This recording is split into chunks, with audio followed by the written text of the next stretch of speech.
തെക്കൻ ലെബനനിലെ ഗ്രാമങ്ങളിൽ ഒളിച്ചിരിക്കുന്ന ഹിസ്ബുള്ള ഭീകരരെ ലക്ഷ്യമാക്കി കരയുദ്ധം ആരംഭിച്ചതായി ഇസ്രായേൽ സൈന്യം അറിയിച്ചു.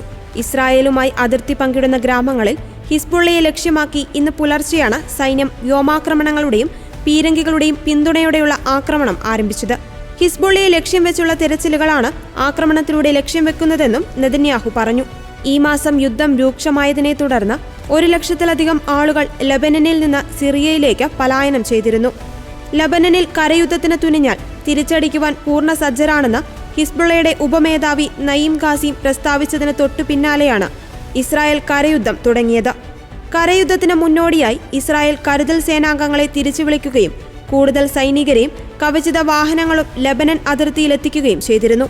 ഇസ്രായേലുമായുള്ള യുദ്ധം അവസാനിപ്പിക്കുന്നതിനുള്ള കരാറിന്റെ ഭാഗമായി ലിദാനി നദിക്ക് തെക്ക് ഹിസ്ബുള്ളയുടെ സായുധ സാന്നിധ്യം അവസാനിപ്പിക്കുവാൻ ലക്ഷ്യമിട്ടുള്ള UN സുരക്ഷാ കൗൺസിൽ പ്രമേയം 1701 പൂർണ്ണമായും നടപ്പിലാക്കാൻ സർക്കാർ തയ്യാറാണെന്ന് ലെബനൻ ആക്ടിംഗ് പ്രധാനമന്ത്രി നജീബ് മിക്കാറ്റി പറഞ്ഞു.